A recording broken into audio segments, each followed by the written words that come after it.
happened last year when we had 7 finalists vying for the grand prize, M Grand 7 2021 model worth 11.5 million naira. For the winner, season 1, Niger Post Father, John Ibachole! This year, it is even bigger and better. My name is Joel Idajile, the winner of Niger Post Father.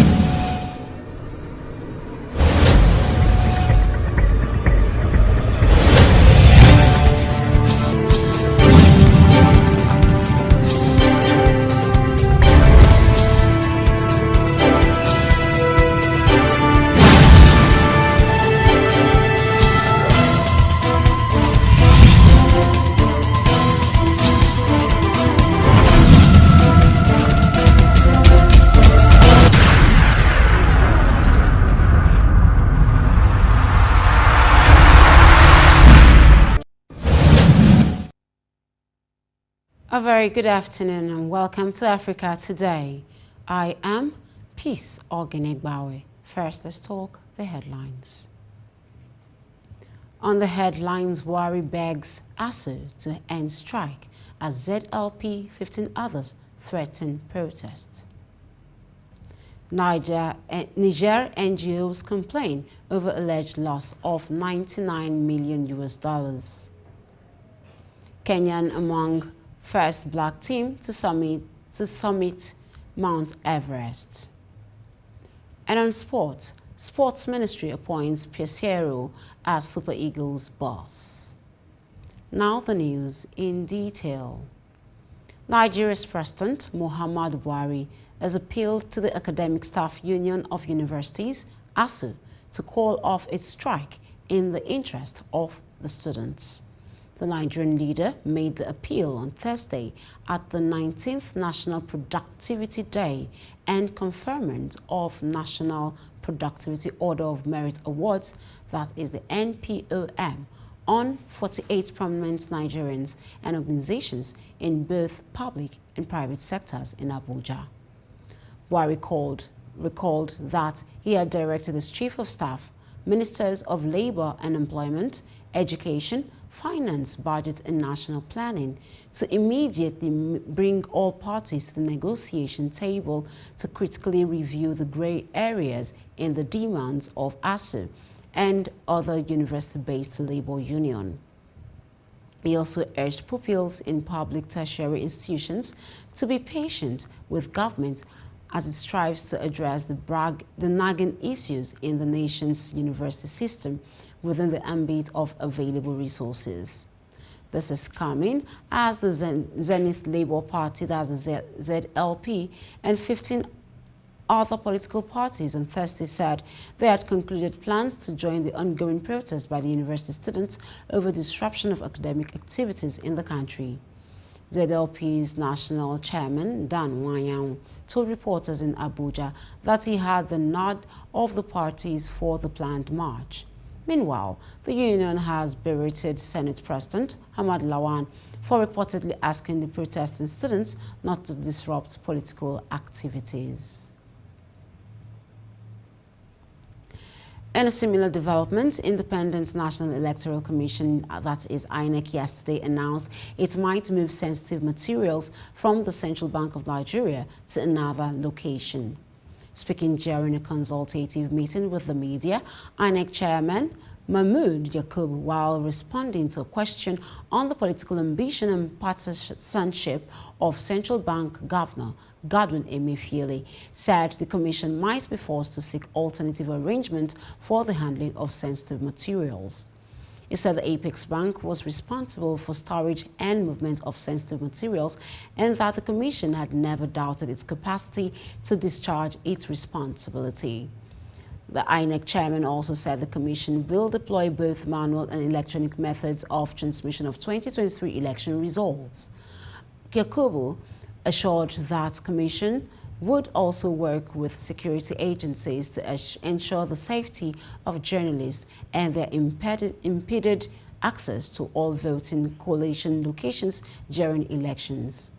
Also speaking at the event, President, Nigerian Union of Journalists, Chris Isiguzo, commended courage of the National Assembly for successful amendment of the Electoral Act and final assent by the President.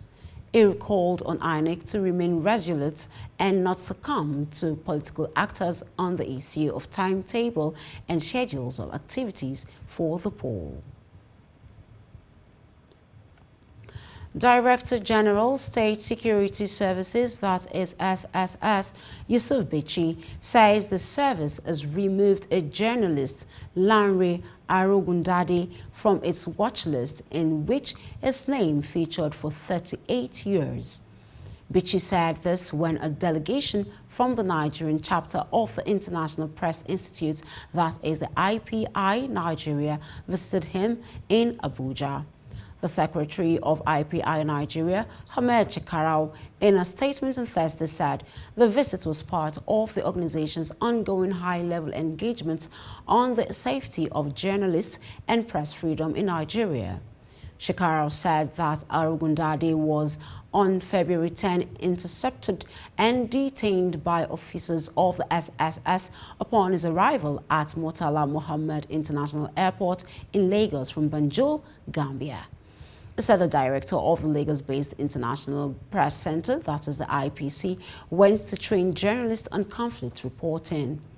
The SSS boss said after Arogundade was initially removed, there arose another case of mistaken identity triggered by a request by the National Agency for the Prohibition of Trafficking in Persons, NAPTIP. According to him, the service does not intercept people willfully at airports, but does so based on requests from other government agencies who may have issues with the person affected. When the news return, news from other parts of West Africa. Do stay with us.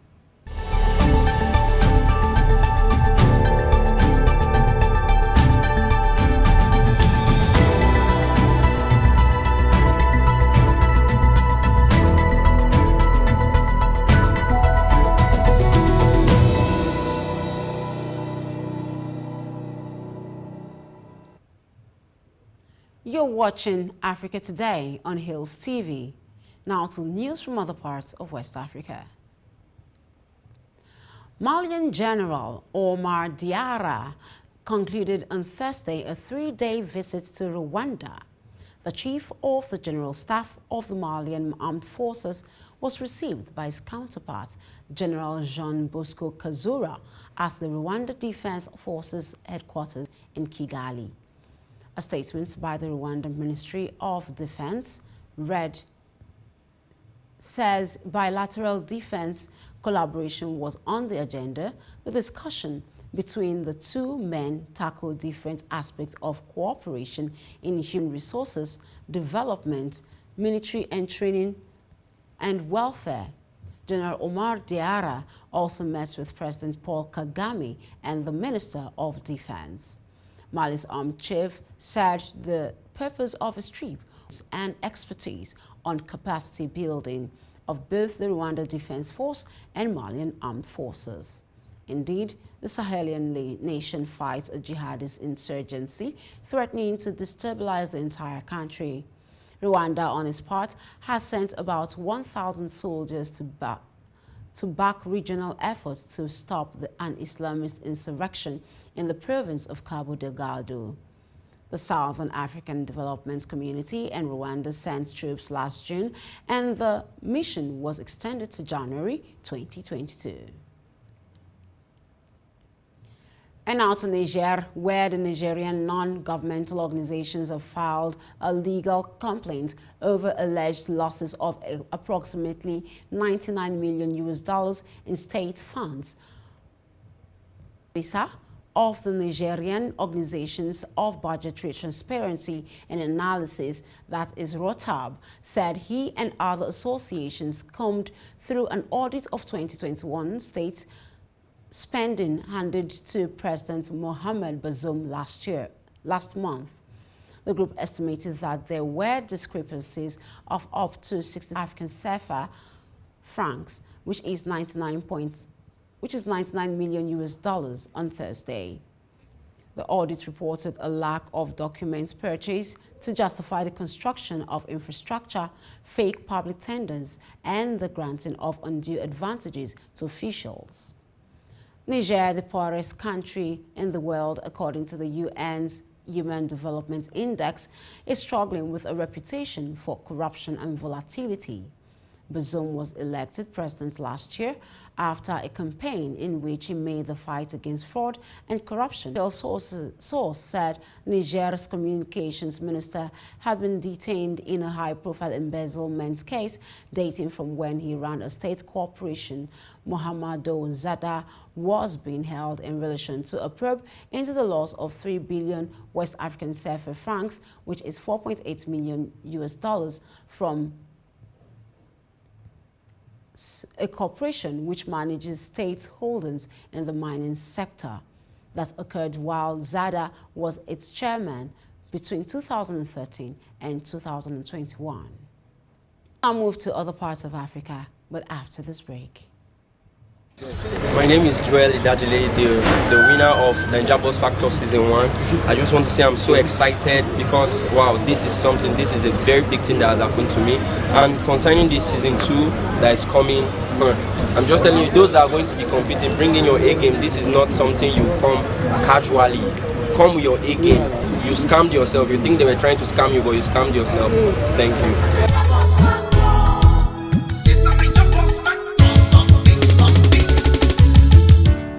So, what's FM 95.5? Abuja carry this one.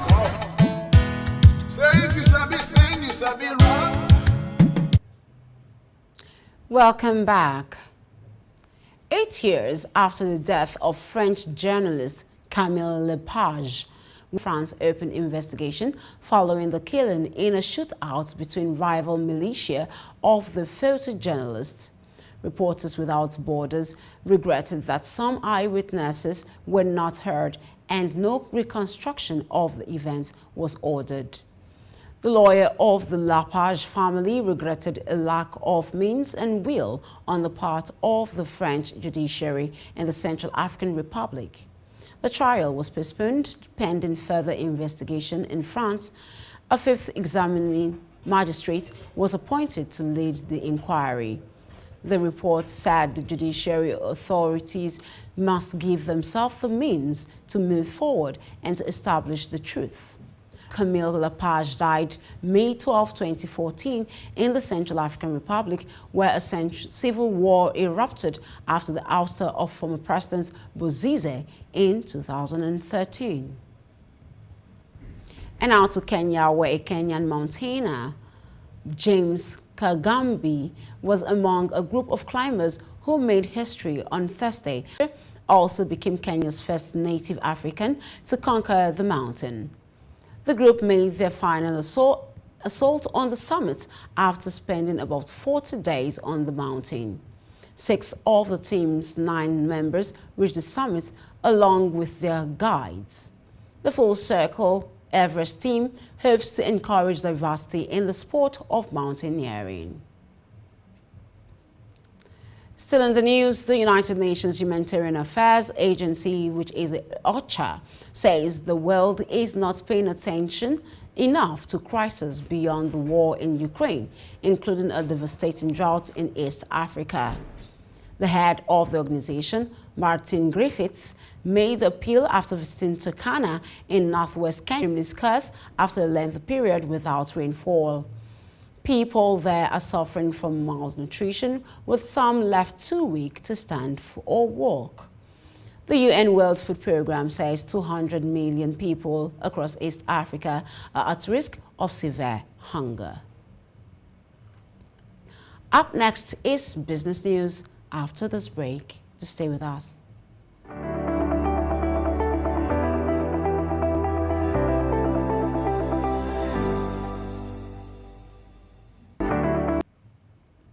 Welcome back. Nigeria's federal government on Thursday disclosed that it has paid petroleum marketers over 58 billion naira as bridging costs in the past 5 months. As the Petroleum Regulatory Authority, that is the NMDPRA, in Abuja explains that of the amount, 34 billion naira went directly to members of the Independent Petroleum Marketers Association of Nigeria, that is IPMAN. The authorities' reaction came a day after IPMAN threatened to shut down their operation over 500 billion naira debt owed them for bridging petrol. The agency explained that the administration of it noted that since December 2021, the NMDPRA has made several payments to marketers whose claims have been verified. So far, over 50 billion naira has been disbursed to oil marketers, out of which about, in a relative development, with no sign of long queues at petrol stations in Abuja abating, the NMDPR has assured consumers that the NNPC has sufficient petrol to last over 47 days, translating to about 2.6 billion litres. It said there was no need to have been directed to operate on extended hours to enable increased patronage and truck out. In the interim, the vessel discharged operations have been reviewed to fast-track truck loading and distribution to meet increased demands. Still in business news, Cameroon's Ministry of Telecommunications and low-cost access to both phone services and the internet. While the mobile telecoms sector has boomed, the rollout of fixed-line infrastructure remains slow with the lack of funding for new fiber infrastructure the biggest challenge. The ministry hopes to kilometers to 25,000 kilometers, but the timetable for the work has not yet been revealed, so the goal appears more an inspiration than a concrete plan. Meanwhile, the International Finance Corporation, that is the IFC, figures indicate that investment in the Cameroon telecom sector fell by 78% between 2016 to 2019, the latest year for which they had figures. Given increasing economic reliance on information and communications technology, including the need to roll out fiber networks, this represents a big fall in infrastructural development. And now taking business news from South Africa. South African President Cyril Ramaphosa has urged donors and countries to buy COVID-19 vaccines from African manufacturers. Ramaphosa made the remarks while addressing an international meeting on COVID-19 on Thursday. In the previous week, South Africa's Pharmacare, which won a deal in package and sell of COVID vaccine, said the plant risks closing after failing to get a single order. The Africa Center for Disease Control and Prevention, that the facility was hailed as a trailblazer for Africa, which remains the least vaccinated continent. The vaccine also have a reputation problem, as South Africa stopped administering the drug after it was blamed for causing blood in April 2022. The African Union's goal is to produce 60% of the vaccines administered in Africa locally by 2014, up from the current 1%, and several such plants are being set up. Meanwhile, vaccine plants will be set up in Kenya, Rwanda, Egypt, and Senegal.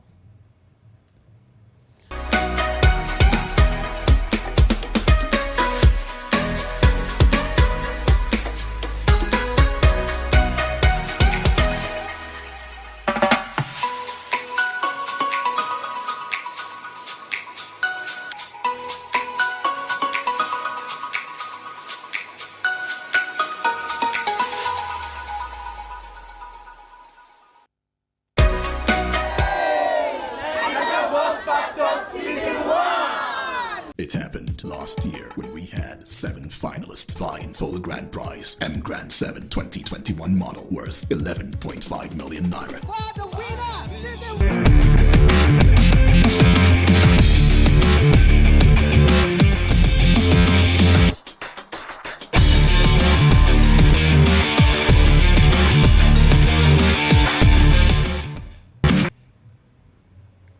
Good afternoon and welcome to Sports News and Africa Today. I am Aidnan Lubem. President Muhammadu Buhari has approved the immediate withdrawal of Nigeria from all international basketball competitions with a period of 2 years with immediate effect. Sunday Dare, the Minister of Youth, closed this while briefing newsmen on Thursday in Abuja, Nigeria's capital city.